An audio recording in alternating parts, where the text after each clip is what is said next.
Depuis plusieurs années, on a une récurrence de créateurs de contenu ou de dirigeants de chaînes YouTube qui se plaignent et qui s'interrogent sur pourquoi est-ce que leurs vidéos ne sont pas montrées à leurs abonnés. Alors que, a priori, un des intérêts avec YouTube, c'est de suivre votre progression en direct. Votre nombre d'abonnés augmente de vidéo en vidéo, grâce aux performances des vidéos, et plus vous avez d'abonnés, logiquement, plus vos vidéos suivantes vont bien performer.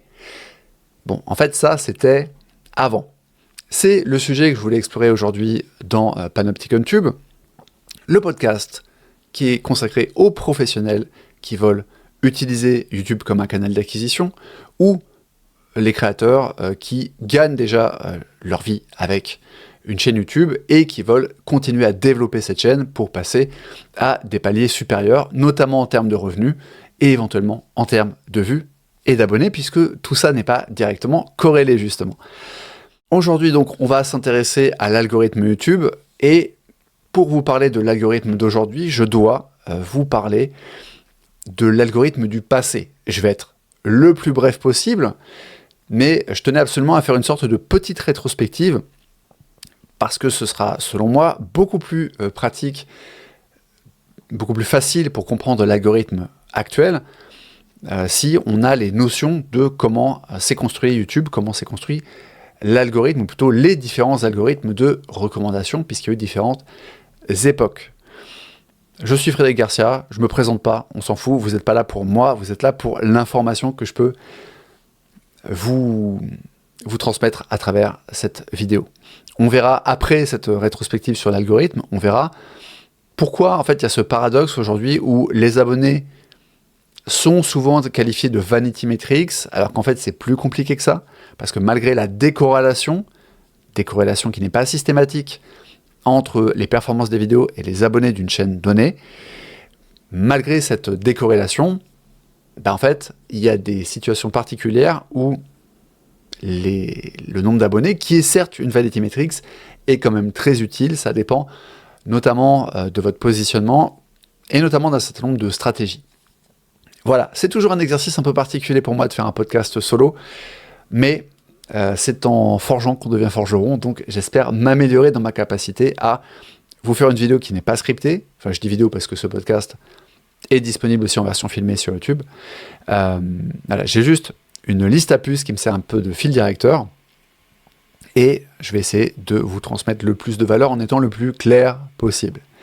Donc, on va commencer par cette courte rétrospective consacrée aux différentes phases de l'algorithme YouTube. Et en gros, ça peut être divisé en 4 grandes périodes, ou en 5 si vous prenez en compte les mutations plus récentes de l'algorithme actuel, mais ça s'est quand même globalement stabilisé depuis plusieurs années. Donc, on va commencer par la première période, qui peut être basiquement résumée en une phrase. C'était avant le rachat de YouTube par Google. Donc, on est en fait sur la période 2005-2006, qui en fait va pousser un peu plus loin, puisque ça va plutôt être la période, même si Google a racheté YouTube en 2006, le vrai changement d'algo va opérer en fait en 2008. Je précise que je me base sur des sources, alors non pas internes à YouTube, mais officielles, d'accord, des déclarations d'ingénieurs de YouTube, etc. Donc je me base sur du contenu officiel parce qu'on entend beaucoup de théories un peu fumeuses. Il y a beaucoup de YouTubeurs qui propagent quasiment des fake news sur l'algo.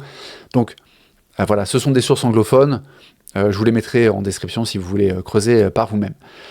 Donc, d'après Christos Goudreau, qui était chargé de l'algo des recommandations, et qui est d'ailleurs passé il n'y a pas longtemps devant le Congrès américain pour la commission d'enquête sur l'addiction. C'était le Congrès ou c'était directement un procès, je ne sais plus. Mais voilà, il est passé récemment comme témoin pour expliquer le fonctionnement de l'algorithme YouTube aux autorités américaines.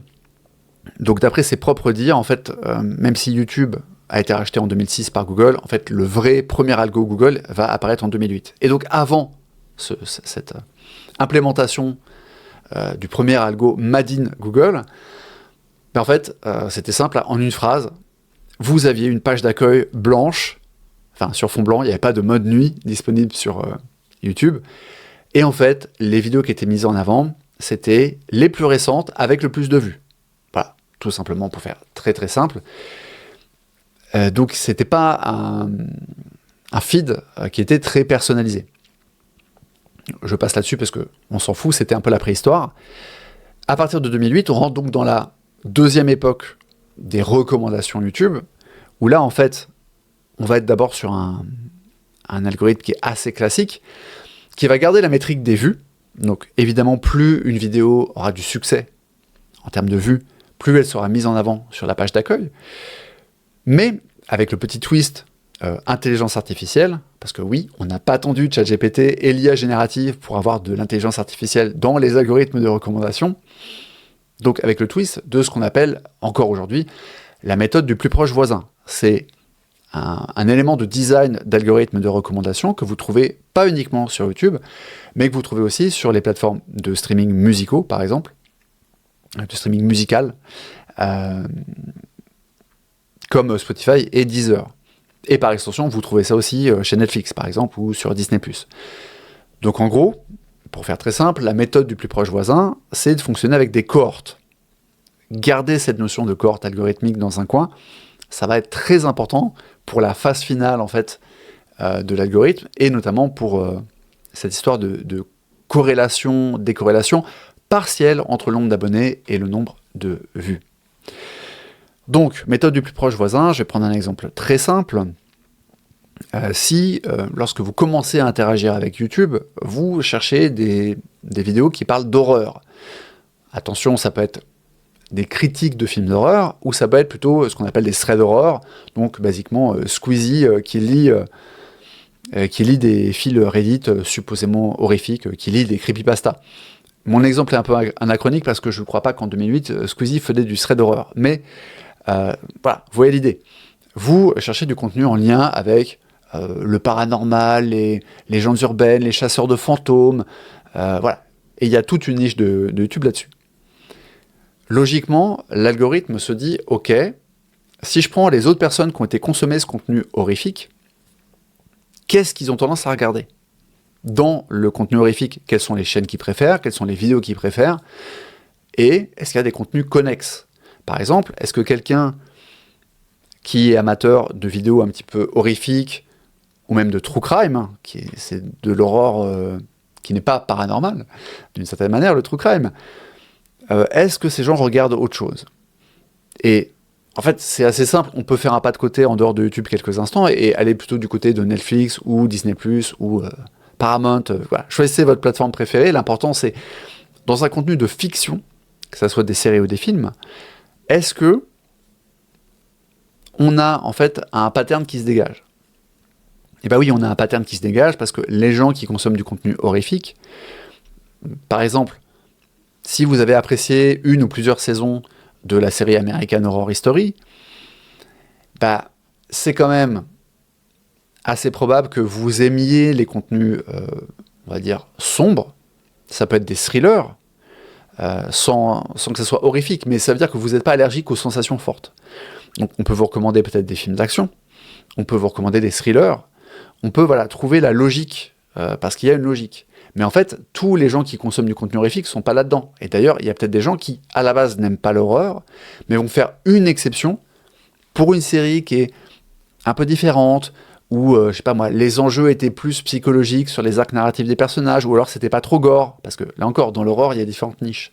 Et donc, en gros, par rapport à cette notion de cohorte, sur tous les gens qui consomment du contenu horrifique, en fait, vous n'avez pas une grande cohorte, vous avez déjà des sous-cohortes, et vous avez, par exemple, la cohorte des users qui sont en fait des femmes, qui sont plutôt attirées par du contenu girly, donc avec de la romance, etc., mais qui ont fait une exception pour regarder American History, parce que quand même il y avait des articles, je sais pas moi, dans Variety, enfin, il y avait une convergence de facteurs, que ce soit le bouche à oreille, que ce soit les retours critiques, etc., qui ont fait qu'on leur a dit, non mais tu verras American Horror Story, les relations entre les personnages, elles sont trop bien, etc. C'est pas gore et tout. Elles ont regardé cette série. Et ben, elles font partie de la cohorte des gens qui regardent un peu d'horreur, mais ont un profil entre guillemets girly et qui donc vont être orientés vers, je sais pas moi, des dramas coréens par exemple. À l'inverse, vous avez un profil, je fais un peu des caricatures, mais vous avez la personne qui regarde beaucoup de contenu d'horreur, pas que la série d'anthologie American Horror Story, mais qui va aussi poncer le catalogue de films d'horreur. Alors, sur Disney+, il n'y a pas beaucoup de films d'horreur en réalité, mais il y en a un petit peu.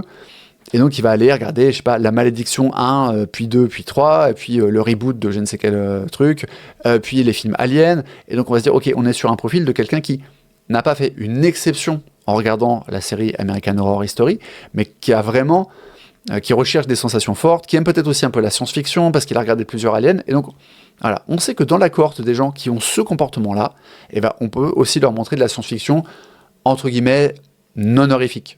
On peut leur montrer voilà, des films qui se passent dans l'espace, on peut peut-être leur montrer Ad Astra, ou au contraire, on peut peut-être les orienter vers des polars et des thrillers un peu durs, du hard-boiled, etc., parce que c'est des jeunes garçons qui aiment les sensations fortes. C'est pas le même profil. Donc vous voyez bien qu'à partir d'un simple comportement qui est « je regarde American Horror Story », une saison, 2 saisons, 5 saisons, peu importe, ou juste « je regarde quelques épisodes pour me faire une idée », la plateforme a un intérêt à vous proposer des contenus qui sont profilés par rapport à ce qui est justement votre profil. Mais pour connaître votre profil, il faut tester tout ça. Donc c'est là que l'aspect... je reviens à YouTube, l'aspect page d'accueil fonctionne, c'est que vous regardez par exemple des contenus horrifiques sur YouTube, est-ce que c'est parce que vous avez fait une exception? Est-ce que c'est parce que vous avez une relation parasociale avec un créateur qui s'est mis à faire de l'horreur? Squeezie a commencé avec du gaming, notamment du gaming de jeux d'horreur, et puis il est parti sur les threads Reddit. Ou est-ce que vous êtes globalement quelqu'un qui consomme du contenu à sensation forte? On va comparer votre comportement. Donc évidemment, c'est pas immédiat. Si vous venez d'allumer YouTube pour la première fois de votre vie, l'algo ne peut pas bien vous cerner.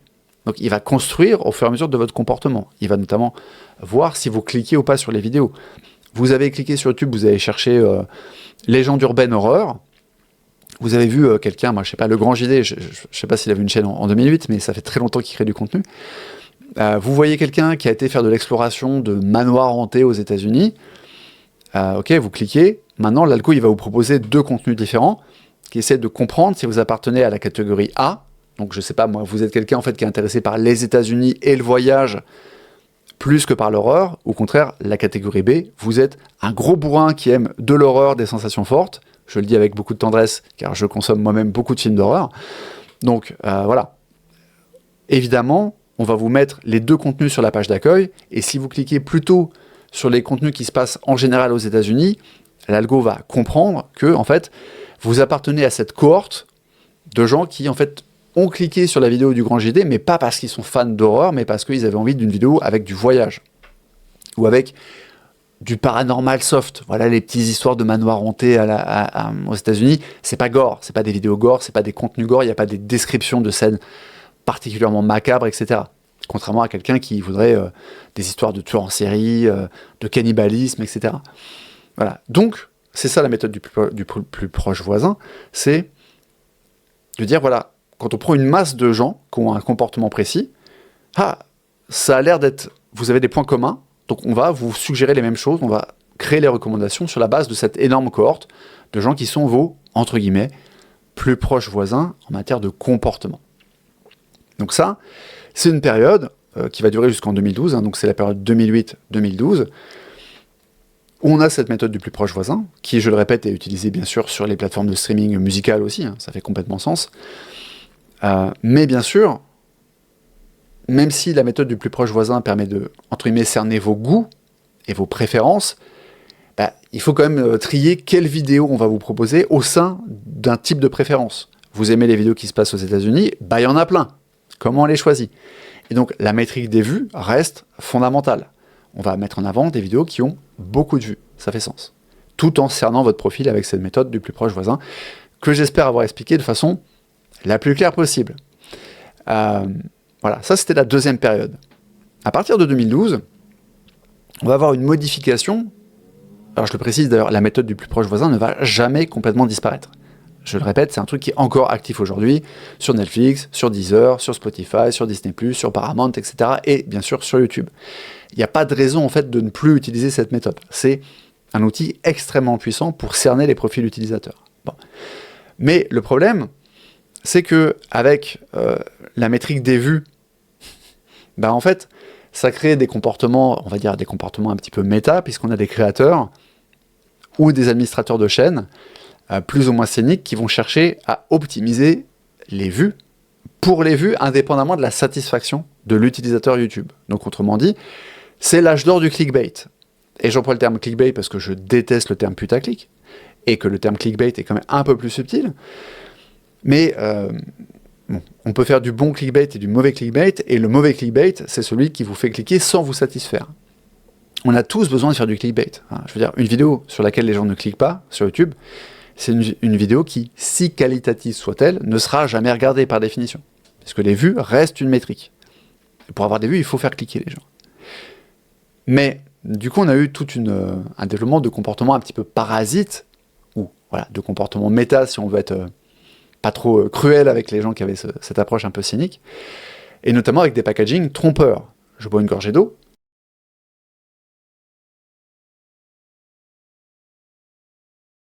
Quand je parle de packaging trompeur, alors un packaging, c'est la miniature d'une vidéo YouTube, son titre, et éventuellement, quand c'est une miniature avec du texte, bah, c'est le texte de miniature.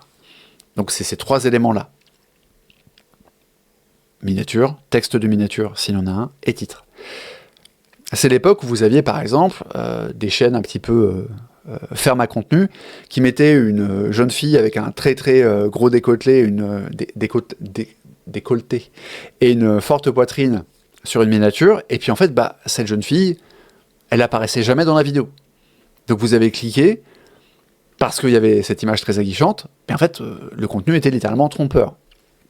Pour remédier à ça, on rentre donc dans la troisième phase de l'algorithme, qui va incorporer le watch time. Watch time, donc durée de visionnage, si vous avez un YouTube Studio qui est configuré en français, et qu'on appelle aussi, pour faire simple, la rétention. Puisque si on voit que les gens ont cliqué sur une vidéo, et qu'elle a donc beaucoup de vues, mais qu'ils partent au bout de 30 secondes, c'est peut-être que la miniature, justement, était trompeuse, ou que le titre était trompeur. Ou juste que la vidéo est mal faite, pour une raison ou une autre. C'est déjà une manière de mesurer un petit peu la satisfaction des viewers, en fait. Puisque, bah, si vous quittez la vidéo trop vite, c'est a priori que c'est pas un contenu que vous vouliez regarder, malgré le fait d'avoir cliqué dessus. Donc ça permet de pondérer, en fait, l'impact des vues. Là encore, ça va quand même générer des comportements plus ou moins cyniques, parce que là encore, c'est comme le fait d'optimiser pour les vues, et donc de faire du bon clickbait. Votre intérêt, encore aujourd'hui, c'est de faire de la bonne rétention. C'est d'avoir des gens qui restent le plus longtemps sur votre vidéo. Mais pour que les gens restent sur la vidéo, il y a différentes manières de faire. Donc il y a des trucs un petit peu bateaux, de type, par exemple pour les gens qui vendent de l'information. Pas forcément des infopreneurs, mais des gens qui, à un instant T, vont faire une vidéo tuto, même si c'est après pour vendre un vrai produit, un vrai service, etc., et pas juste une formation en ligne. Vous dites les 7 méthodes pour prospecter des clients quand vous êtes freelance. Ok, très bien. Vous allez systématiquement avoir une personne qui, dans l'intro, dit « Aujourd'hui, je vais vous présenter les 7 méthodes pour avoir des clients quand on est freelance. Restez bien jusqu'à la fin parce que la 7e, c'est la méthode la plus efficace. » Là, on est vraiment sur une tentative d'optimiser la rétention avec des gros sabots, voilà. Mais ça peut marcher. Bon, moi, c'est pas trop une méthode que j'apprécie, mais je l'apprécie pas parce que d'ailleurs, petite remarque sur... parce que j'ai un peu deux casquettes. J'ai ma casquette de consultant en stratégie et j'ai ma casquette d'auteur, de scriptwriter, qui en fait est une sous-composante de l'aspect consultant parce que écrire des scripts, c'est un métier, ça implique de connaître tout un tas de choses sur l'algorithme YouTube, sur l'écosystème YouTube d'ailleurs, au-delà des algorithmes. Mais en fait, je trouve que quand vous êtes obligé de dire à votre viewer « reste bien jusqu'à la fin », c'est un peu que vous avez échoué. C'est-à-dire, je sais pas, c'est comme quelqu'un qui vous dirait dans la bande-annonce d'un film et ce film, il est vachement bien. Donc, faut aller le voir. Au lieu de vous montrer des money shots, des passages forts, d'avoir une bonne ambiance sonore, un bon sound design, d'avoir tout plein d'éléments qui vous intriguent et qui font que vous vous dites « j'ai aimé cette bande-annonce, je veux voir ce film », remplacez ça par un passage où on dit « ce film, il est vachement bien, vous devriez aller le voir ». Bon, si vous êtes obligé de dire ça, on n'est pas justement dans le show don't tell. Alors sur YouTube, le show don't tell, c'est un peu délicat parce que par définition, les chaînes YouTube, les vidéos YouTube sont basées sur du son. On a un créateur qui parle face à la caméra ou qui parle en voix off. même s'il y a parfois des passages silencieux, mais bon. Donc on a l'impression que sur YouTube, on est tout le temps dans le tel. Sauf que non, en fait, il y a des manières subtiles de montrer avec des tournures de phrases différentes, etc. Il y a une manière de dire qui est déjà du show. Voilà. Bref, je n'aime pas trop cette technique de dire restez jusqu'à la fin parce que X, Y, Z, mais c'est juste pour vous donner un exemple de cette recherche de rétention. Là encore, le problème, c'est qu'il y a des gens qui vont le faire de façon très cynique. Je vous ai donné un exemple qui est, je trouve, un peu maladroit, mais qui n'est pas forcément malhonnête. Mais on peut retrouver notre fameuse jeune fille à forte poitrine et à décolleté généreux. Vous pouvez avoir des gens qui, des chaînes encore fermes à contenu, qui vont vous mettre les 5 pires embarrassements en public. On vous met cette jeune fille et vous vous dites « Ah, l'embarrassement, c'est qu'elle a perdu son soutien-gorge ou je sais pas quoi. » Voilà. Évidemment, vous cliquez parce que toute votre biologie conspire à vous faire cliquer sur les jeunes filles à forte poitrine.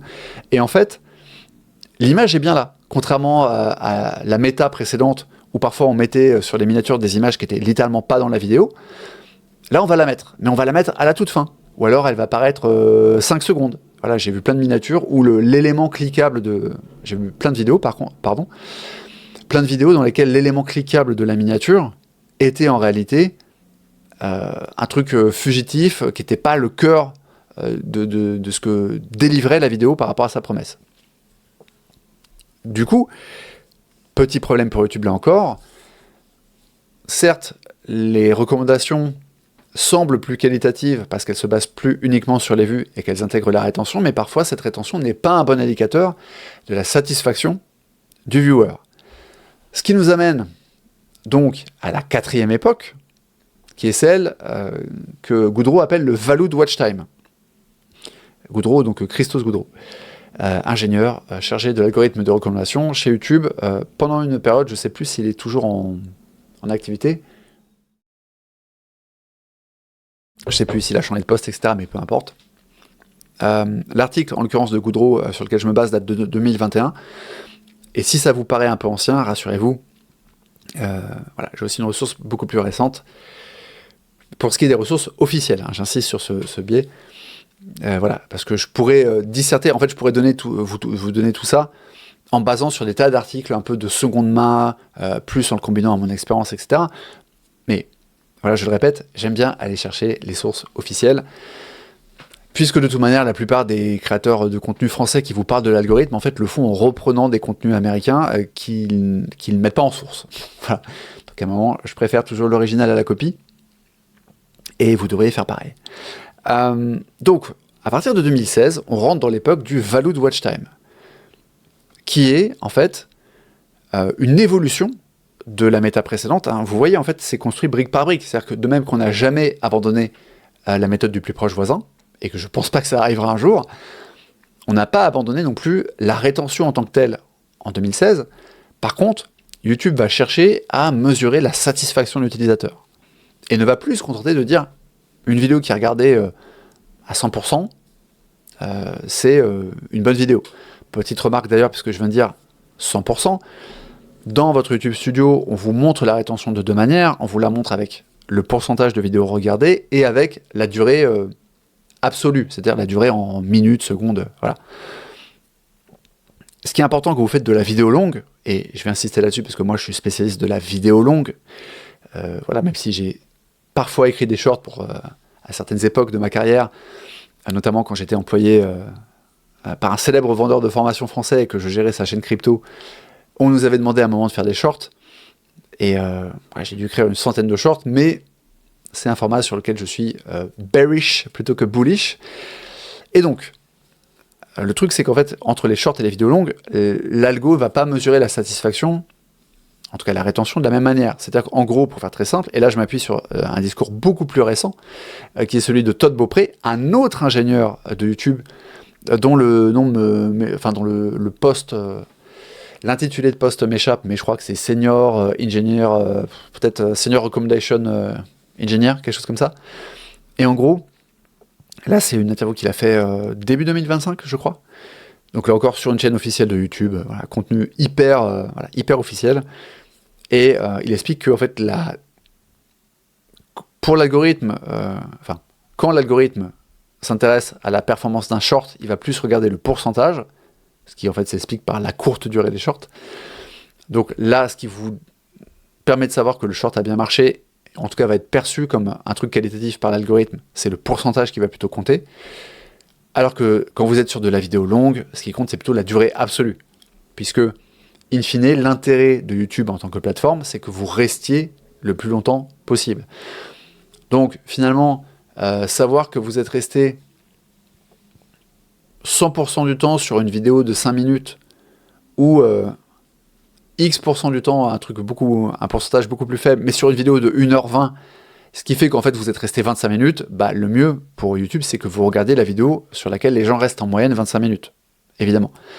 Je simplifie. Et là, on est encore sur la rétention en tant que telle, et je m'aperçois que je digresse un peu par rapport à la notion de value de watch time. Donc, concrètement, au-delà de est-ce qu'il y a de la rétention, à quel point la rétention fonctionne sur une vidéo donnée, pour mesurer la satisfaction, l'algorithme ne va pas tant que ça se baser sur les likes et les dislikes, contrairement à une idée reçue.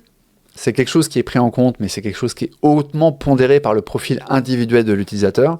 Si vous êtes quelqu'un qui like très facilement, le fait que vous ayez liké une vidéo, en fait, va être perçu juste comme un comportement normal et pas spécialement comme une marque de satisfaction. À l'inverse, si vous êtes quelqu'un qui like très très rarement, quand vous likez une vidéo, on va vraiment se dire que vous êtes satisfait. Mais là encore, le fait que vous soyez satisfait va plutôt servir à vous recommander du contenu similaire que à se demander s'il faut montrer ce contenu en question à plein de gens. Voilà, je ferme la parenthèse sur les likes et les dislikes. Pour mesurer la satisfaction, vous avez sûrement vu sur YouTube ces petits onglets grisâtres. Enfin, je dis ça parce que moi je suis en mode nuit. Vous avez sûrement vu ces petits onglets qui vous disent mettez une note sur 5 étoiles à cette vidéo. Est-ce que vous la trouvez, donc si vous mettez 5 étoiles ou 4 étoiles, est-ce que vous l'avez trouvée inspirante? Est-ce que vous l'avez trouvée apaisante, instructive, etc. Et si vous mettez moins de 3 étoiles ou à partir de 3 étoiles, est-ce que vous êtes déçu? Est-ce que vous regrettez d'avoir regardé cette vidéo? Oui, non, etc. Tout ça, c'est un exemple de comment YouTube essaie d'affiner la métrique de rétention en la transformant en une métrique de satisfaction. Ça va jouer aussi du coup sur les sessions de visionnage, parce que si vous regardez une vidéo en entier et qu'elle fait 20 minutes, mais qu'après vous fermez l'appli ou le site si vous êtes sur navigateur, YouTube peut se dire « Ok, il a regardé la vidéo longtemps, mais en fait par contre il est parti ». Alors que si vous regardez une vidéo un peu moins longtemps, mais qu'après vous enchaînez 2-3 autres vidéos, ça peut vouloir dire que la première vidéo, même si vous ne l'avez pas regardée à 100%, bah en fait elle ne vous a pas dégoûté de la plateforme. L'inconvénient avec cette méthode, je trouve, c'est qu'en fait, en fonction de l'heure de la journée, s'arrêter après une vidéo n'est pas forcément un signe d'insatisfaction. Alors, la bonne nouvelle, c'est qu'en théorie, désormais, et là, c'est aussi quelque chose que Todd Beaupré explique dans son interview de 2025, normalement, YouTube va prendre en compte l'heure de la journée, parce que justement, vous n'aurez pas les mêmes recommandations selon l'heure à laquelle vous utilisez la plateforme, notamment parce que YouTube a conscience très mauvais terme, les algorithmes ont détecté que le dimanche soir, vous avez tendance en tout cas à bien aimer écouter de la musique, plutôt qu'à regarder des vidéos classiques natives YouTube où il y a un créateur qui parle ou qui fait de la voix off. Ou inversement, le samedi, on voit que vous êtes plus dans les documentaires, et donc on va moins mettre en avant des clips ou des vidéos de divertissement, et on va plus mettre en avant des vidéos longues, du storytelling, etc. Donc j'espère que l'heure, puisqu'elle impacte les recommandations, impacte aussi la mesure de satisfaction. Mais vous comprenez bien que c'est très compliqué de mesurer la satisfaction d'un utilisateur. Très très compliqué. C'est compliqué notamment parce que, en réalité, il y a aussi des gens qui font du rage following. Il y a des gens qui suivent des chaînes et qui peuvent regarder un contenu entier parce qu'ils sont en désaccord, et là ça c'est grand classique chez les influenceurs politiques ou politisés. Il y a des gens qui les suivent juste pour s'énerver sur le fait que cette personne tient un discours politique qui est opposé au mien, quoi. Donc c'est une tâche qui est très compliquée. Vous avez plus de 2,6 milliards d'utilisateurs mensuels, je crois, sur YouTube. La quantité de contenu publié chaque jour, chaque minute, etc., j'ai plus les chiffres, mais c'est quelque chose qui est colossal, puisque basiquement, il est impossible pour un être humain de regarder l'intégralité du contenu YouTube, y compris l'intégralité du contenu qui pourrait l'intéresser. Donc l'algorithme est dans une tâche qui est très compliquée. On était donc en 2016, avec l'instauration de cette recherche de mesurer la satisfaction des utilisateurs. Pour faire très simple, on est toujours dans cette méta actuellement, dans les grandes lignes. Ça ne veut pas dire qu'il n'y a pas eu de changement, mais pour information, déjà en 2021, Christos Goudreau a expliqué qu'il y avait 80 milliards. À chaque fois, j'ai un doute. J'ai un doute si c'est 80 millions, donc je vais vérifier mon chiffre. Non, c'est bien 80 milliards de pièces d'information que YouTube considère comme des signaux. Alors, c'est pas 80 milliards de paramètres, c'est pas ChatGPT, mais c'est des signaux. Donc on peut dire que c'est des métriques en quelque sorte. Alors, n'étant pas ingénieur moi-même, je vais pas me risquer à essayer de visualiser ou conceptualiser ce que ça implique d'avoir un algorithme, qui est en fait une sorte de grosse équation, ou un ensemble de très grosses équations, mais comment on gère un algorithme qui a 80 milliards de métriques à prendre en compte. Je ne veux pas savoir, mon cerveau va exploser, mais je vous donne ce chiffre parce que c'est important, je pense, pour dire haut et fort à quel point l'algorithme YouTube est quelque chose que personne ne comprend avec précision, à part les gens qui l'ont codé, pour faire très simple. Et encore, je ne suis pas sûr que tous les ingénieurs aient une vue à 360 degrés sur l'algorithme, puisque dès qu'il y a de l'IA qui est impliquée, il y a un peu ce côté boîte noire. Donc, voilà, c'est compliqué, et ça donne des bizarreries. Par exemple, j'ai un client qui a un de ses... Alors, c'est un podcast, c'est pas des vidéos natives YouTube, c'est du podcast filmé, mais il a un de ses podcasts qui est pourtant aujourd'hui, je crois, le top 5 plus vu de sa chaîne, sur lequel j'avais travaillé pour un repackaging, justement, qui a été montré d'après son YouTube Studio à une seule catégorie d'âge. Vous savez que dans vos analytics, dans la partie audience, on vous montre le découpage démographique entre les 18-24, les 25-34, les 35-44, et ainsi de suite. Et lui, je ne sais plus quelle catégorie c'était, mais il y avait une seule tranche d'âge représentée, alors qu'on est sur une vidéo qui a fait, je crois, 25 000 vues. Donc c'est absurde, en fait. Voilà, vous aurez parfois des artefacts, des bizarreries statistiques, parce que voilà, il y a ce côté boîte noire, et il y a surtout ces chiffres colossaux que le cerveau humain n'est pas capable de processer. Et là, je ne parle pas juste des 80 milliards de métriques, ou en tout cas de signaux, je parle des 2,6 milliards d'utilisateurs, je parle des millions, si ce n'est pas des milliards, d'heures de contenu uploadé chaque jour, chaque heure, etc. C'est des chiffres que l'esprit humain ne peut pas modéliser, à part si vous êtes peut-être un mathématicien de très très haut niveau, un astrophysicien, ou quelqu'un qui a l'habitude de vivre dans le monde un peu éthéré des chiffres. C'est pas des stats qu'on est capable de facilement appréhender. Donc, je vous le disais, depuis 2016, on est dans cette méta-là avec des petites modifications. Exemple de modification, l'arrivée des shorts, qui sont arrivés en 2019. Alors 2019, c'était juste la bêta, si je ne dis pas de bêtises, mais les shorts ont été d'abord déployés en Inde en 2020, puis après en 2021 sur toute la planète, enfin, sur la plupart des marchés en tout cas.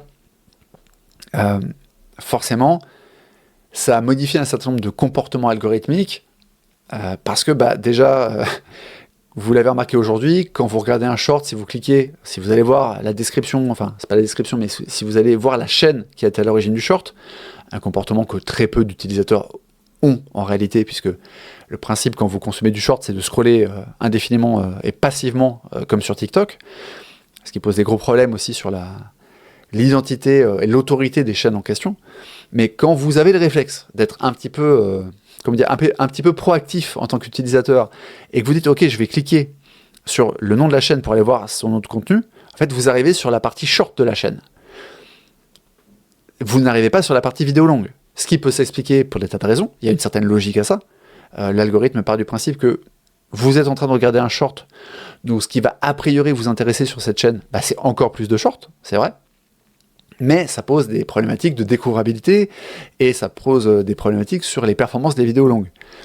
J'en avais longuement parlé dans une vidéo dédiée à la question de comment les shorts peuvent détruire les performances des vidéos longues. Voilà, donc je ne refais pas mon laïus là-dessus. Vous trouvez ça sur ma chaîne principale qui s'appelle Frédéric Garcia.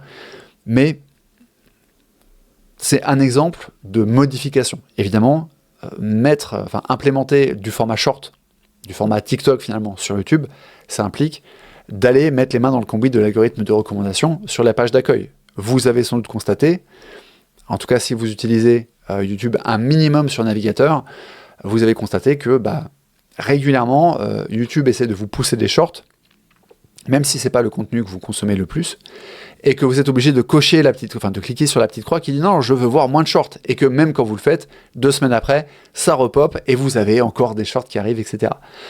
Donc c'est un exemple de petite modification.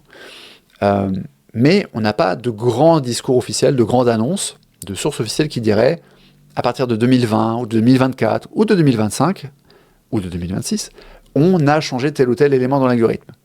Il y a une nuance, c'est ce qu'on appelle Semantic ID. Donc je vais parler de cette fonctionnalité qui est en cours de déploiement, mais pour faire très simple, Semantic ID, c'est le fait que désormais, l'algo va faire un truc dont on peut s'étonner qu'il ne le faisait pas déjà avant, qui est d'incorporer notamment le transcript, la transcription de l'audio de la vidéo, la transcription textuelle, pour mieux comprendre de quoi parle la vidéo. Parce que je n'ai pas précisé, parce que j'étais concentré sur un peu les métriques qui font qu'une vidéo est plus ou moins mise en avant selon les époques et selon les phases et les mutations de l'algo. Mais comment est-ce que YouTube sait qu'une vidéo parle d'un certain sujet? Et bien en fait, il le sait avec le titre, il le sait avec la description et avec les tags.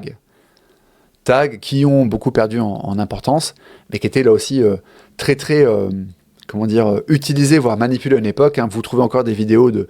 Je vais pas nommer les créateurs en question, mais vous tombez parfois sur certaines vieilles vidéos de personnes où vous voyez que dans la description, il y a genre...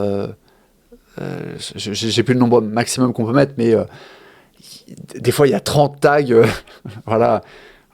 Le mec s'est juste dit, je vais bourriner pour le SEO, entre guillemets, YouTube. C'est des comportements qui ne servent à rien aujourd'hui. Au contraire, si vous mettez trop de tags, l'algo va considérer que vous faites du spam, en fait. Mais par contre, ce qui est intéressant, c'est de se dire, attendez, pendant toutes ces années, YouTube a fêté ses 20 ans en 2025, pendant toutes ces années, l'algorithme comprenait le sujet d'une vidéo uniquement sur la base de son titre, de la description, et d'une poignée de tags, et pas sur la base du contenu réel de la vidéo. Bon, il y avait aussi la chaîne, l'identité de la chaîne qui avait posté la vidéo. Mais, c'est très sommaire, quoi. D'un point de vue de recommandation, c'est un miracle qu'on ait réussi à avoir une plateforme qui est aussi intéressante, même si je sais qu'il y a beaucoup d'utilisateurs qui se plaignent, qui râlent, que les recommandations ne les satisfont pas, etc. Mais comme ce podcast ne s'adresse pas aux consommateurs, je ne vais pas commenter, et même si, en fait, en une phrase, c'est très simple. Si vous n'êtes pas satisfait des recommandations, devenez proactif, utilisez un petit greffon, une petite extension, un petit plugin qui s'appelle OnHook, voilà, et qui permet d'avoir une page d'accueil vierge quand vous arrivez. Moi, je m'en sers tout le temps pour pas être déconcentré, parce que mon travail implique beaucoup d'interagir avec YouTube, mais si à chaque fois que je me connecte, si à chaque fois que j'ouvre le site, j'ai... je sais pas, Squeezie qui met le feu à un train ou MrBeast qui met le feu à quelqu'un, je vais être tenté de cliquer sur des vidéos, etc. Donc voilà, c'est très simple. Si vous voulez des recommandations qui vous satisfassent, ouvrez un écran vide et commencez par vous dire, ok, mais qu'est-ce que j'ai vraiment envie de regarder? Et là, faites des recherches avec les mots-clés. Et en parlant de mots-clés, c'est encore un exemple un peu de l'imperfection de YouTube, qui est que je suis régulièrement confronté au fait qu'il y a des... Par exemple, quand je cherche une vidéo que je n'ai pas mis dans une liste, dans une playlist, j'ai pas mis un petit marque-page et j'arrive pas à la retrouver, et donc j'ai pas le titre exact, et je cherche avec des mots-clés, je découvre qu'en fait, c'est très... En fait, le moteur de recherche YouTube n'est pas très bon, ce qui est un peu paradoxal vu qu'il est censé être fait par Google, et que des fois, je décris plein d'éléments de la vidéo, mais j'ai pas les bons mots-clés du titre, et donc, il ne trouve pas la vidéo. Ça m'est arrivé l'autre fois, j'ai passé littéralement 1 heure à retrouver, alors j'ai fini par le faire, mais même en utilisant Perplexity pour les recherches, etc., j'ai galéré, vraiment, j'ai mis 1 heure pour retrouver une vidéo, parce que j'avais pas les bons mots-clés, alors que en fait, je décrivais exactement ce qui se passait, quoi. Donc, Semantic ID est censé répondre à ça. Le truc, c'est que Semantic ID est en déploiement, donc je vais pas trop commenter là-dessus, parce que en fait, on n'a pas de visibilité sur quelle chaîne en bénéficie. D'ailleurs, est-ce que c'est toute une chaîne? Est-ce que c'est vidéo par vidéo? Est-ce que c'est plutôt par utilisateur? Voilà, j'ai pas plus d'infos là-dessus. Et en fait, c'est pas très important. À terme, ça sera déployé globalement.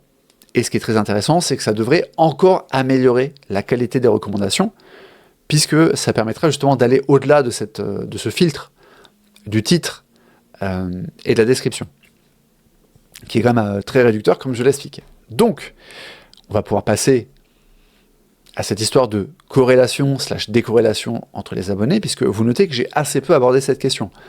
À aucun moment, je vous ai dit, parmi les différentes époques de l'algorithme, les 4 grandes époques pour faire très simple, à aucun moment je vous ai dit, plus une chaîne avait d'abonnés, plus elle faisait de vues, par exemple. Et pourtant, en particulier dans les 2 premières versions, donc la version où il n'y avait pas encore le rachat par Google et la version de 2008, il y avait une nette corrélation entre les abonnés d'une chaîne et les performances de ses vidéos. Cette corrélation, elle s'est expliquée par un phénomène assez simple, que je vais vous décrire après un petit verre d'eau parce que je suis en train de m'étouffer.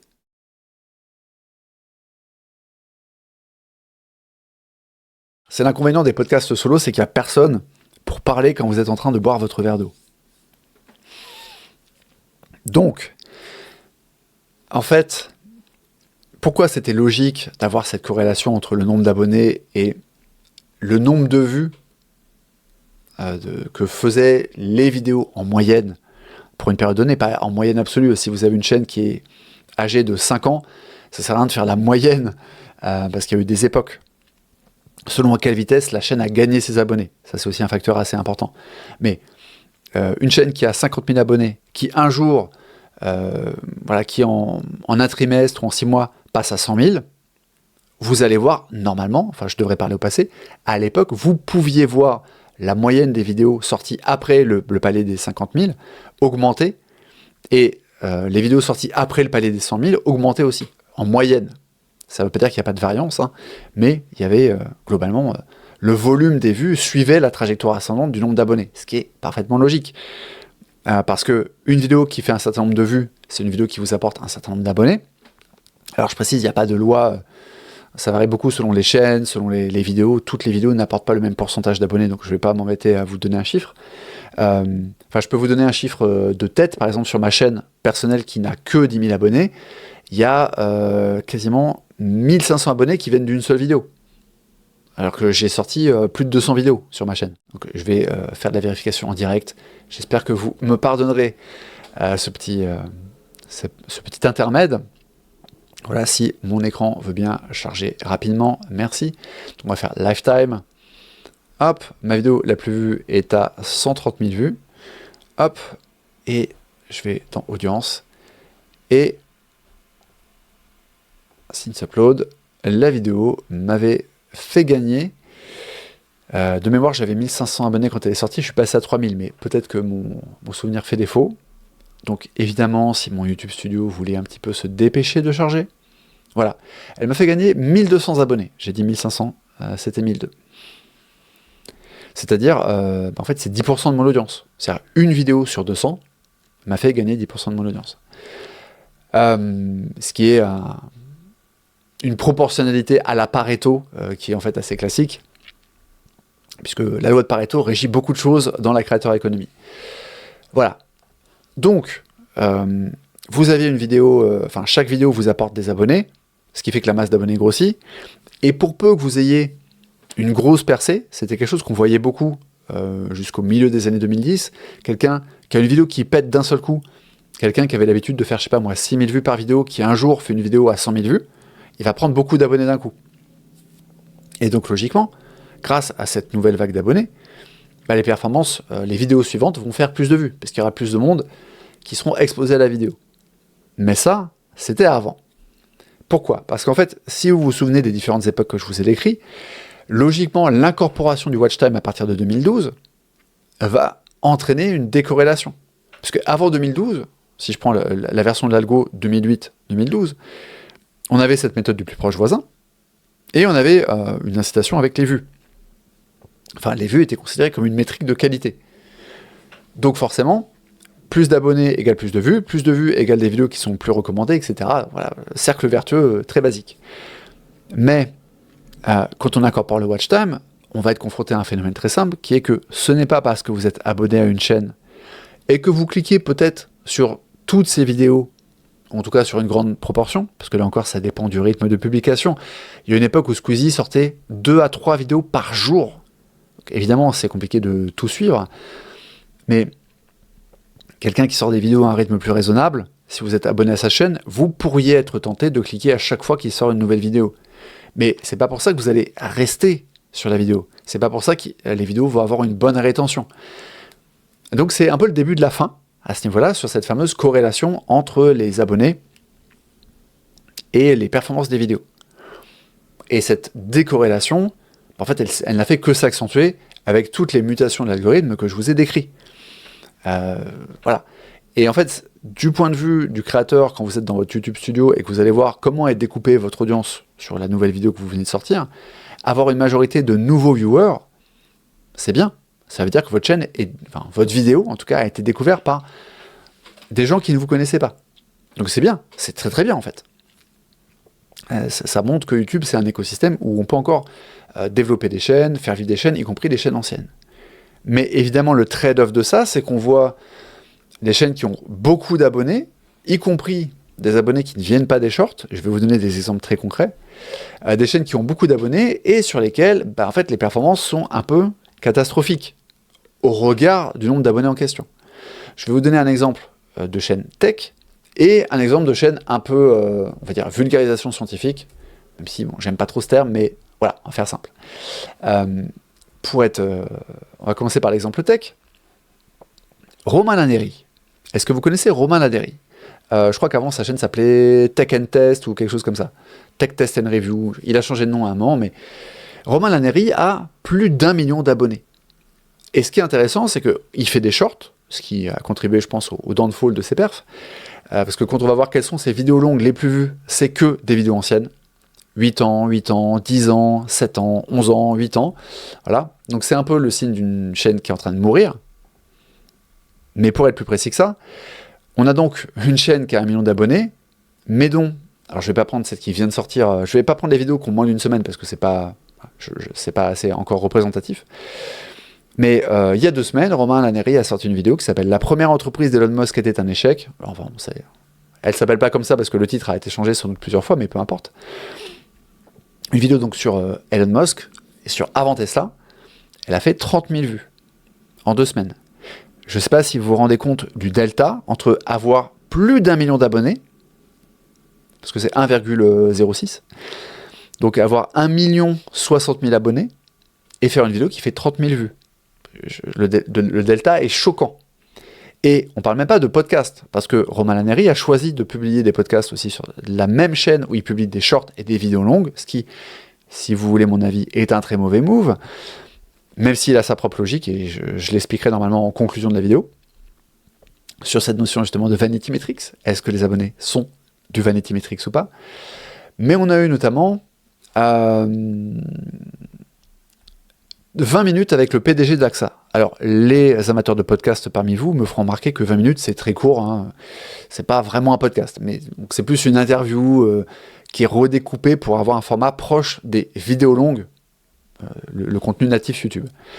Bon ben voilà, 20 minutes d'interview avec le PDG d'AXA, 72 000 vues. Bon. On parle d'une chaîne qui a 1 million d'abonnés, et même s'il fait beaucoup de shorts, il avait passé le palier des 600 000 abonnés en 2017. Je ne sais pas quand est-ce qu'il a passé les 800 000 ou le million, mais 600 000 abonnés en 2017, donc à une époque où les shorts n'existaient pas. Ça veut dire qu'à la base, sur le million d'abonnés de Romain, il y a beaucoup de gens qui viennent uniquement par les vidéos longues. C'est pas qu'il est parti de zéro, qu'il a speedrunné le nombre d'abonnés en faisant des shorts, parce que les shorts peuvent générer beaucoup plus d'abonnés que les vidéos longues, même si ce sont des abonnés beaucoup moins qualifiés. Mais lui, c'est pas le cas. Lui, il a construit la majorité de son audience avec des vidéos longues, et pourtant, il se prend des tôles régulières, alors que, je sais pas, c'est une chaîne tech, il fait une vidéo sur Elon Musk, Elon Musk, la tech, ça paraît complètement raccord. Et ça, c'est juste un exemple récent. On a aussi une vidéo qui est encore plus choquante sur la perf, puisque c'est pourquoi Steve Jobs a été viré. Alors là encore, c'est pas le titre avec lequel la vidéo est sortie. Bon, je passe pas. Parce qu'aujourd'hui, la norme chez beaucoup de gros youtubeurs, c'est de beaucoup travailler les packaging, de les changer régulièrement. Ça veut pas dire que les petites chaînes ne le font pas non plus, mais voilà, c'est toujours plus visible sur les grosses chaînes. Donc peu importe le titre, mais c'est une vidéo sur Steve Jobs et sur ses échecs, etc. machin. 38 000 vues sur une chaîne tech. Steve Jobs, c'est un des sujets piliers de quand on s'intéresse à la tech. Bon. Alors, on peut faire l'argument que le sujet a justement été trop essoré parce que c'est un poncif, hein, un peu du contenu tech. Mais, je le rappelle, on parle d'une chaîne qui a 1 million d'abonnés. On va changer un petit peu d'exemple. On va aller chez Nota Bene, 2,7 millions d'abonnés, mais, là encore, même si Nota Bene fait des shorts et que je pense que c'est une mauvaise chose pour sa chaîne et qu'il aurait dû faire une chaîne short séparée, il faut savoir qu'il a atteint le palier des 2 millions sans faire de short. Je le précise, d'ailleurs je remercie, je crois qu'elle s'appelle Hélène, je remercie une des auteuses, on dit autrice, bon, peu importe, une des scriptwriters récurrentes de Nota Bene, qui m'a fait la remarque suite à une de mes vidéos, où je m'étais trompé justement, j'avais dit qu'il avait eu les 2 millions en faisant notamment des shorts. Et bien non, Nota Bene n'a pas speedrunné son nombre d'abonnés avec des shorts, et pourtant, là encore, je prends les dernières vidéos sorties, je mets de côté celle qui est sortie il y a moins d'une semaine. On a, il y a 2 semaines, une vidéo, quand les salariés reprennent le contrôle. Bon, alors, clairement, le packaging donne pas envie. Hein, voilà, on dirait un truc d'une chaîne gauchiste. On dirait que ça a été fait pour le Media Blast, voilà quoi. Blast ou une autre chaîne gauchiste quelconque. 59 000 vues. Là, c'est encore pire que Roman Laneri, puisqu'il a 2 fois plus d'abonnés. 2 fois plus d'abonnés, c'est même 3 fois, parce qu'il est à 2,7. Mais on sait qu'il a eu 2 fois plus d'abonnés juste en faisant des vidéos longues, avant l'arrivée des shorts. On sait que Nota Bene a atteint les 2 millions. Donc il a potentiellement 2 millions de viewers qui sont qualifiés dans ses abonnés. Et pourtant, on se retrouve avec 59 000 vues.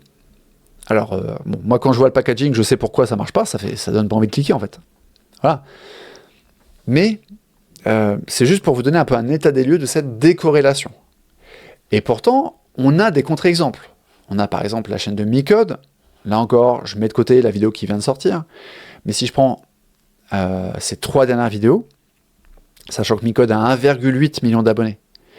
Donc il a moins d'abonnés que Nota Bene.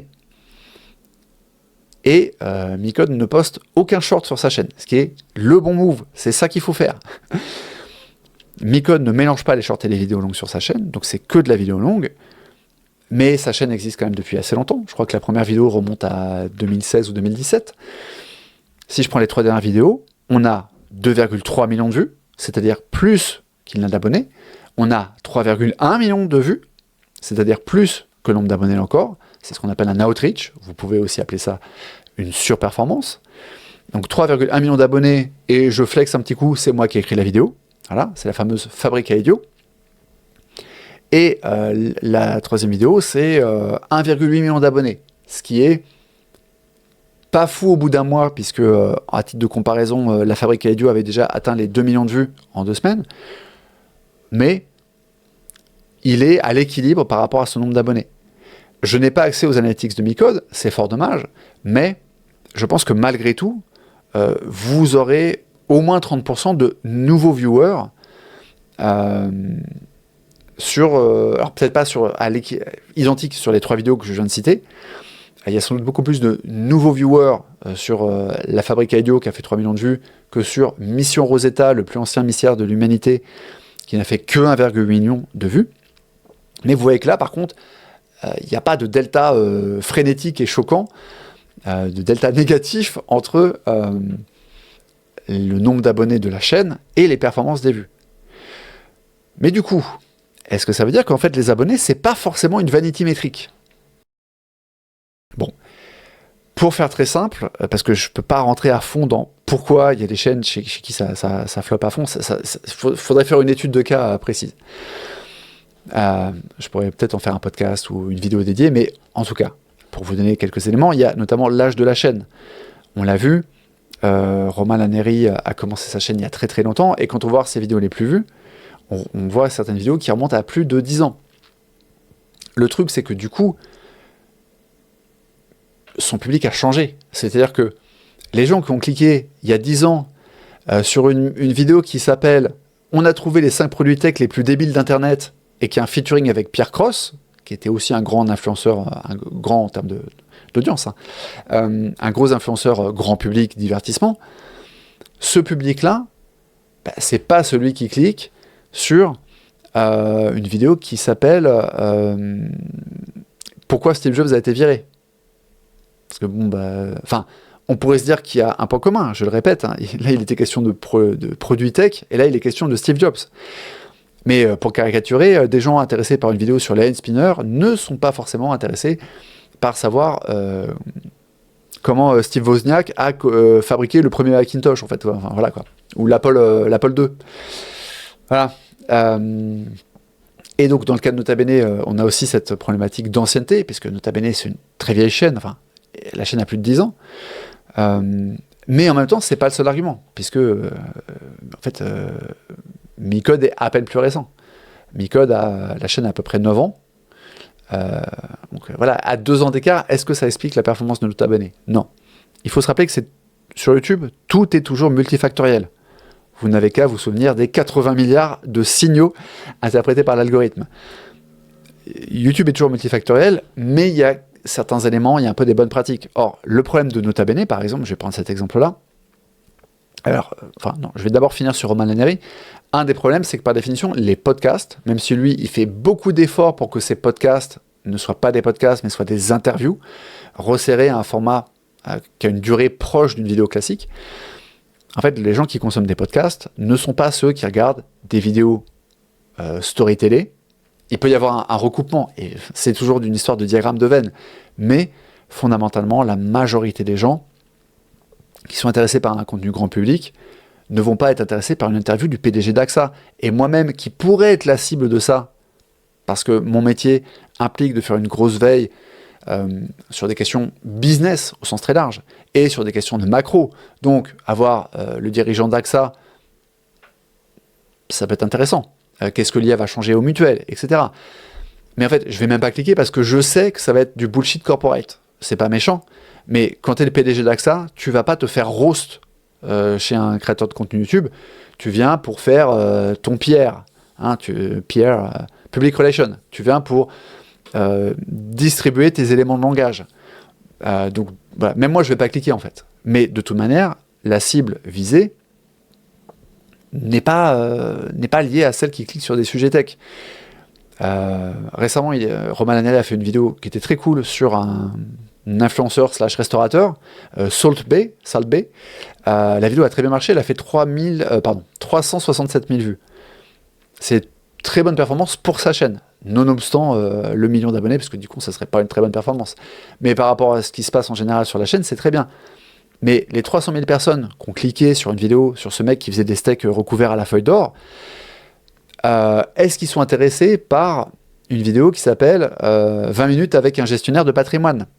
Un gestionnaire de patrimoine, la plupart des gens qui regardent des vidéos storytelling sur un mec qui met de l'or sur des steaks, ils savent pas ce que c'est un gestionnaire de patrimoine. Et vous pourriez me dire, ils ne savent pas ce que c'est, donc ils vont être intrigués. Non, ils vont pas être intrigués. Genre, c'est littéralement pas la même audience. Et vous trouvez d'ailleurs le même genre de problématique sur une chaîne comme Finary. Oui, leur vidéo la plus vue a presque 2 millions de vues, elle porte sur les Rothschild. Allez voir les commentaires, vous verrez que c'est majoritairement des commentaires antisémites. Enfin, majoritairement, non, mais en tout cas, il y en a beaucoup. Les commentaires antisémites ne sont pas autorisés en France, donc je suppose qu'il y a une forme de modération, mais on voit que ça attire un public qui est fan de théorie du complot, parce que ça parle des Rothschild et qu'il y a beaucoup d'imaginaires conspirés autour de ça. Et accessoirement, beaucoup d'antisémitisme. C'est pas les mêmes personnes qui vont cliquer sur une analyse de patrimoine ou sur un tuto sur comment ouvrir un compte titre sur Interactive Broker. En fait, ça n'a pas de sens. C'est pas le même public. Ce qui m'amène donc à la problématique de l'homogénéité versus l'hétérogénéité. Nota Bene, pour revenir à lui, fermer la parenthèse Romain Laneri, Nota Bene, avec ses 2,7 millions d'abonnés, il a un problème. C'est que 10 ans de chaîne historique, oui, on peut faire l'argument que l'histoire, c'est un sujet tellement riche qu'il ne sera jamais en manque de sujets. On peut faire cet argument. On peut aussi se dire que l'avantage, quand ta chaîne existe depuis 10 ans, c'est que tu peux prendre des vieux sujets sur lesquels tu as fait une vidéo vite fait, sans avoir des auteurs, en faisant tes recherches toi-même il y a 10 ans, et refaire une nouvelle vidéo sur la question qui sera meilleure en production value, puisque Benjamin de Nota Bene emploie une dizaine de personnes, je crois. Aujourd'hui, il a un vrai setup de société de production audiovisuelle. Donc, potentiellement, meilleur décor, meilleure prise de son, un script writer dédié, un ou plusieurs d'ailleurs. On peut refaire une vidéo ancienne en mieux, etc. Donc, ça permet d'avoir un roulement sur le catalogue. Néanmoins, quel est le rapport entre le vrai Buffalo Bill, 168 000 vues, quand les salariés reprennent le contrôle, 59 000 vues, ce que vous savez sur Genghis Khan est faux, 422 000 vues, là c'est mieux, autopsie d'une escroquerie, le Saint-Suaire, 249 000 vues, et je sais pas, le cuirassé Yamato, le navire de guerre le plus puissant jamais créé. Qu'est-ce que ces sujets ont en commun? Réponse, non, c'est pas l'histoire, c'est rien du tout. Voilà, parce que le problème de l'histoire, c'est que c'est un peu comme la psychologie. Tout est psychologique. Une transaction ou une négociation, que ce soit négocier pour avoir une augmentation de salaire, faire une vente, acheter une maison, faire baisser le prix, etc. La négociation, c'est de la psychologie. Mais du coup, la drague, c'est de la psychologie. Mais du coup, le mindset quand on s'entraîne, augmenter ta performance en tant que sportif, c'est de la psychologie. Mes relations conjugales avec ma compagne, que je salue, même si elle n'écoute pas mes podcasts, mais je l'embrasse, c'est de la psychologie. Mes relations avec mes amis, c'est de la psychologie. Comment j'organise ma journée de travail, c'est de la psychologie. Bon, et vous avez bien compris qu'une chaîne qui aborderait tous ces sujets n'aurait pas de colonne vertébrale. Et en fait, alors je ne vais pas faire une analyse de Nota Bene, ce serait intéressant ceci dit. Nota Bene n'a jamais vraiment eu de colonne vertébrale parce que l'histoire, c'est très large. Mais le truc, c'est que au départ, il était parmi les premiers à faire de la vulgarisation historique sur YouTube, en français. Et puis, il a grindé, il a percé, etc. Il a développé une audience, il a eu suffisamment de succès. Si je prends ses vidéos les plus populaires, on a une vidéo à 10 millions de vues, qui, sans surprise, parle de sexe. Voilà. La deuxième, c'est marrant, puisque je parlais des Rothschild, de la vidéo consacrée aux Rothschild sur la chaîne Finery. La deuxième vidéo la plus vue de Nota Bene, c'est les sociétés secrètes. Voilà, je vous laisse en déduire ce que vous voulez en déduire sur ce qui agite l'imaginaire du viewer francophone moyen. Mais forcément, c'est toujours un peu le grand écart. Donc, quand vous êtes le premier, quand votre chaîne est en croissance, etc., ça va. Mais aujourd'hui, quand vous avez une audience de 2 millions de personnes, et je dis 2 millions parce que je parle de l'audience qu'il a construit avant de faire des shorts, c'est quoi le rapport entre une vidéo sur des sociétés secrètes, sur un personnage historique, un conquérant historique comme Genghis Khan? Parce que même là, je parlais de Buffalo Bill, on pourrait me dire, oui, le point commun entre une vidéo sur Buffalo Bill et une vidéo sur Genghis Khan, c'est de débunker ou de réinformer sur une figure historique. Et du coup, on peut en faire plein. Oui, on peut en faire plein. On peut faire Louis XIV, on peut faire Alexandre le Grand, Guillaume le Conquérant, et ainsi de suite. On peut tous les faire. Mais en fait, Guillaume le Conquérant, c'est un sujet qui peut intéresser les gens qui s'intéressent à l'histoire médiévale, voire un petit peu, on va dire, au patriotisme français, parce que c'est quand même le Normand qui a été conquérir l'Angleterre, et patati patata, et c'est quasiment grâce à lui, qu'il y a 30% de mots anglais qui sont d'origine française, dans l'anglais actuel. Hein. Oui, d'accord. Mais Buffalo Bill, c'est le western, c'est les États-Unis, c'est le Far West, c'est pas la même période historique. Donc, vous voyez que la catégorie personnage historique, c'est un peu fourre-tout. Entre un Guillaume le Conquérant et un Alexandre le Grand ou un Napoléon, on peut se dire ça va plaire notamment aux gens qui s'intéressent à la stratégie militaire ou aux techniques d'influence politique. À comment on obtient le pouvoir, comment on le garde. Auquel cas, on peut faire aussi une vidéo sur François Mitterrand, qui était un grand manipulateur. Mais du coup, c'est quoi le rapport avec Buffalo Bill? Buffalo Bill, il n'a pas conquis un pays, une nation, il n'a pas fondé un empire. Vous voyez, encore, je le répète, il n'y a pas de colonne vertébrale. Donc, c'est pas forcément grave, parce que quand vous avez plus de 2 millions d'abonnés, sur le principe, vous allez forcément avoir une forme de déperdition des vues. Même Micode, qui est le bon exemple, et qui a 1,8 million d'abonnés, en fait, vous voyez qu'il y a un peu quand même une variation entre ces différentes vidéos. 1,8 million versus 3,1 millions, par exemple. Ou 2,3 millions versus 4,2 millions. pour remonter un petit peu. Mais c'est quand même pas le même type de variation, parce que c'est toujours plus ou autant que ce qu'il a comme nombre d'abonnés. Et le problème de Nota Bene, c'est qu'avec une telle dispersion des vues, en fait, c'est pas pratique pour les sponsors, quoi. Parce que les sponsors, ils ont deux manières de vous rémunérer. C'est soit à la conversion, donc vous avez mis un code de réduction, avec Nota Bene, Nota Bene porno, vous pouvez prendre un abonnement VPN à tarif réduit. Parce qu'aujourd'hui, les VPN sont très friands, les Français sont très friands de VPN à cause de certaines lois récentes sur les moins de 18 ans. Donc là, l'important, c'est pas le nombre de vues de la vidéo, puisque ce qui va compter, c'est de toute manière combien de personnes vont prendre le VPN. Mais évidemment, il y a quand même un lien entre le nombre de vues et et la conversion finale. Hein, voilà. Mais l'autre manière, c'est tout simplement de payer pour l'exposition. Donc, on vous paye par palier de vues. On vous facture, vous nous facturez, vous créateurs, un RPM. Et donc, quand vous avez un ratio qui est, littéralement quasiment x10, hein, quand les salariés reprennent le contrôle, 59 000 vues versus Genghis Khan, 422 000. Je ne sais pas si la vidéo sur les salariés qui reprennent le contrôle a été sponsorisée. Je ne l'ai pas vue. Mais bon, connaissant Nota Bene, je suis sûr qu'il a trouvé moyen de caler une sponsor là-dessus. Peut-être pour un truc mutualiste, justement. Voilà. Bon, on a presque un x10. J'exagère un peu, on est plutôt sur du x8.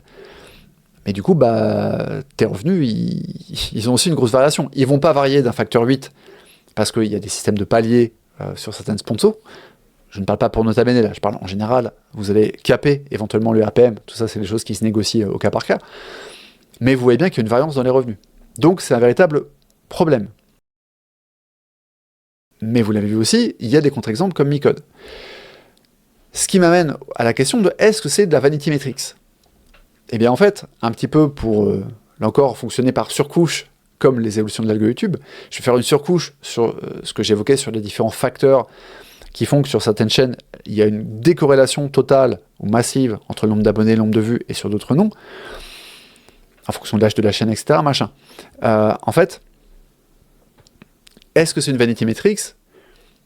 Déjà, ça dépend de si vous avez réussi à préserver votre corrélation abonné-vue. Donc, dans le cas de Micode, on ne va pas dire que c'est une vanity metrics, puisque c'est plutôt un bon indicateur des performances de la chaîne, alors que dans le cas de Nota Bene, on va dire que c'est un vanity metrics. Mais, et là je vais ressortir mon Romain Laneri de mon chapeau, vous voyez que j'ai très bien structuré ce podcast, malgré ma modeste liste à puces qui fait littéralement 15 lignes. En fait, le cas de Romain Laneri est très intéressant parce que Romain Laneri, en fait, aujourd'hui, il fait du B2B déguisé en B2C. C'est-à-dire que, bon, comme tous les influenceurs, il a des sponsors et il me semble d'ailleurs qu'il est cofondateur, ou en tout cas, je crois qu'il travaille avec une agence qui s'appelle Influx. Je ne sais pas s'il est cofondateur, je ne vais pas m'avancer, mais voilà. Je sais qu'il co-anime un podcast avec l'agence en question, donc il y a un effet un peu de cercle vertueux. Ce qui est bon pour l'agence Influx est bon pour lui, etc. Mais du coup, quand il interviewe le PDG d'AXA, en fait, ce que Romain Laneri est en train de vendre, comme je l'ai dit, c'est pas un truc qui va intéresser vraiment les consommateurs. Ce que Romain Laneri est en train de vendre, notamment au PDG d'AXA, en l'invitant sur sa chaîne, c'est des relations presse. C'est du public relationship. Mais justement, un des arguments, c'est de dire « Hey, je suis un influenceur tech avec 1 million d'abonnés. Venez chez moi. » Parce qu'en fait, il faut comprendre, et ça sera un peu ma conclusion, il y a beaucoup de médias pré-internet, ou voire parfois des médias natifs internet, mais qui n'étaient pas sur YouTube, et qui le sont depuis peu, ou qui ne sont toujours pas, etc., qui comprennent pas la créateur économie YouTube, et qui vont en fait se baser sur le nombre d'abonnés, parce que ça va beaucoup plus vite de présenter quelqu'un comme le YouTuber tech qui a 1 million d'abonnés, que de le présenter comme le YouTuber tech qui fait entre 367 000 vues et 30 000. Notez le ratio x12. Voilà. C'est un niveau de finesse. Déjà, ça prend plus de temps quand vous êtes dans votre journal télé ou dans votre interview. Ça prend de la place pour rien, tous ces mots. Voilà. Donc, il a 1 million d'abonnés, point. Ça va plus vite. Et puis surtout, vous comprenez bien que c'est plus important. Donc, en termes de marketing, cette vanity métrique, c'est de la preuve sociale. bonjour, je suis, je sais pas, Le Parisien. Aujourd'hui, j'interviewe un influenceur tech qui a 1 million d'abonnés YouTube. Peu importe qu'il ait son avant-dernière vidéo qui ait fait 30 000 vues. Ce qui est une performance qui pourrait être faite par une chaîne qui a seulement 30 000 abonnés. Je suis sérieux, je suis littéral. Il y a des chaînes qui ont 30 000 abonnés qui font des vues, qui font des vidéos longues à 30 000 vues. Mais voilà, chez les gens qui ne sont pas dans les coulisses YouTube et qui ne les comprennent pas, le nombre d'abonnés, c'est juste un facteur d'autorité. Et d'ailleurs, j'irai même plus loin, le nombre de vues aussi peut être utilisé comme tel. Sur LinkedIn, moi le premier, je mets le nombre de vues que j'ai cumulé en tant que scriptwriter, pas en tant que stratégiste, juste sur l'écriture pure, je suis à plus de 9 millions de vues. Est-ce que ça dit quoi que ce soit de ce que votre vidéo va faire si je travaille avec vous? Non, parce que j'ai écrit des scripts à 3 millions de vues, comme celui pour Micode, et j'ai aussi écrit des scripts de vidéos qui ont fait 3000 vues. Littéralement. Donc, et je parle pour mes clients, je parle pas sur ma chaîne. La dernière vidéo scriptée que j'ai écrite sur ma chaîne, elle a fait 2200 vues. Voilà, 2,2 K vues. Mais juste chez mes clients, il y a un delta énorme aussi. Évidemment, c'est trop long à expliquer. Donc voilà, je ferme la parenthèse sur le fait que même les vues peuvent être des vanity metrics. Donc, est-ce que c'est grave d'avoir cette décorrélation entre les abonnés et les vues? Ça dépend de votre modèle économique. Comme je l'ai dit, si vous êtes nota bene et que vous vous reposez majoritairement sur des sponsors, c'est catastrophique. Si vous êtes un influenceur qui essaye de faire du B2B en étant une plateforme d'influence pour les PDG, etc., en étant un peu une sorte de LinkedIn biz, quoi, comme Romain Laneri, c'est beaucoup moins grave. C'est agaçant. Je pense que Romain adorerait faire monter la quantité de vues moyenne de ses vidéos longues classiques, contenu natif YouTube, format natif YouTube. Mais c'est pas dramatique. Et enfin, on a vu que dans certains cas, vous pouviez bypass, vous pouviez garder votre corrélation avec votre nombre d'abonnés. Et ce sera le mot de la fin. Pour garder cette corrélation avec votre nombre d'abonnés, ce qui est très important, c'est la cohérence de votre ligne de contenu. Là encore, si vous n'avez pas de colonne vertébrale, vous pouvez avoir une vidéo qui va très bien performer, vous apporter beaucoup d'abonnés, mais des abonnés qui ne sont pas clients de la vidéo suivante que vous sortez. J'ai un client pour qui j'ai créé une vidéo à 300 000 abonnés, à 300 000 vues. Alors là, c'est le chiffre actuel, mais en fait, elle a fait 200 000 vues assez rapidement après sa sortie, alors que la chaîne n'avait que 10 000 abonnés à l'époque, mais c'était sur un sujet très très grand public. Les vidéos suivantes n'ont pas du tout fait 200 000 vues. Depuis, ils se sont rattrapés, ils ont fait des très belles perfs avec des vidéos que j'ai pas écrites. Ils ont fait presque, ils s'approchent des 300 000 vues avec une nouvelle vidéo aussi. Voilà, donc c'est pas, attention, c'est pas un aveu d'échec de dire vous avez un moment une vidéo qui sort de la moyenne et puis après ça retombe. Mais par contre, vous allez plus ou moins maîtriser cette variance entre les vues en maîtrisant votre ligne éditoriale. C'est un peu là où je voulais en venir avec cette vidéo. Vous allez me dire, ça fait un long podcast pour expliquer ça. Mais voilà, je trouvais ça très important que vous puissiez avoir une vision de l'évolution de l'algorithme YouTube et de pourquoi cette décorrélation ou pas avec le nombre d'abonnés. Parce que, et cette fois ça sera vraiment le mot de la fin, je vous l'ai dit, moi je m'adresse avec ce podcast à deux types d'audience qui sont d'un côté des entreprises et des entrepreneurs qui veulent utiliser YouTube comme un canal d'acquisition. Donc forcément là ce qui va primer c'est les vues en tant que telles, pas le nombre d'abonnés. Et de l'autre côté, des créateurs qui vivent déjà de YouTube et qui veulent augmenter leurs revenus, leurs vues, etc. Là encore, le nombre d'abonnés, ces gens-là seront dans le pire des cas, ils seront dans la situation de Romain Laneri, d'avoir une légère décorrélation, ou une grosse décorrélation, mais tant que c'est pas, à moins de vouloir vendre de l'influence à des patrons du CAC 40 qui vont avoir une plateforme, le nombre d'abonnés n'est pas important. Donc en fait, dans les deux cas, mon audience, en tout cas l'audience que j'espère toucher avec ce podcast, c'est des gens qui n'ont pas besoin de cette vanity metrics. Est-ce que ça veut dire que vous ne pouvez jamais utiliser le nombre d'abonnés pour flex sur LinkedIn ou pour flex quand vous démarchez quelqu'un, pour l'inviter sur une vidéo, pour l'inviter sur un podcast, pour négocier quelque chose avec lui? Bien sûr que vous pouvez flex, mais je pense que ce secret de Polichinelle ne va pas durer.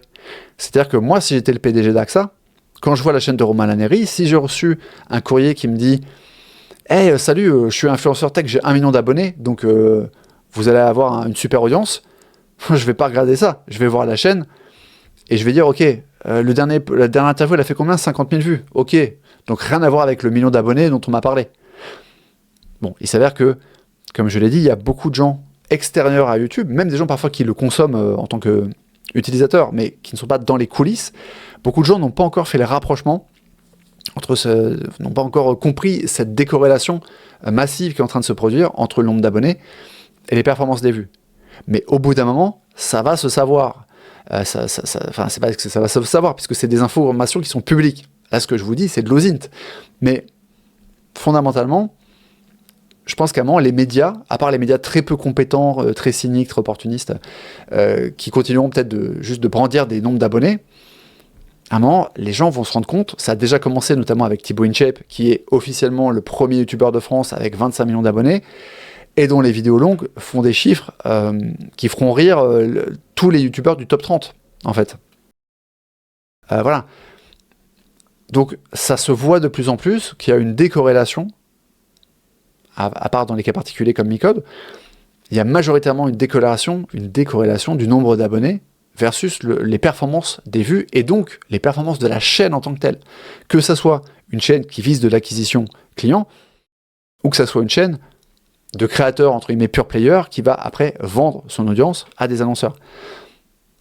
Donc au bout d'un moment, je pense que la Vanity Metrics va vraiment se dégonfler.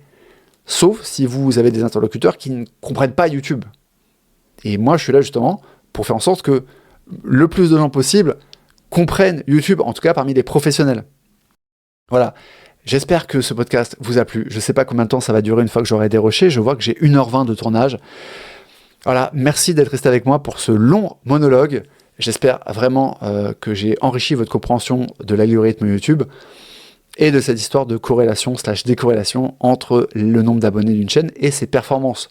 N'hésitez pas à me faire un retour en commentaire ou par les différents moyens de me contacter, notamment LinkedIn, que je vais mettre dans la description du podcast. J'ai pas de mot de la fin, j'ai pas de punchline pour la fin, donc bonne journée à vous, ou bonne soirée, ou bonne nuit.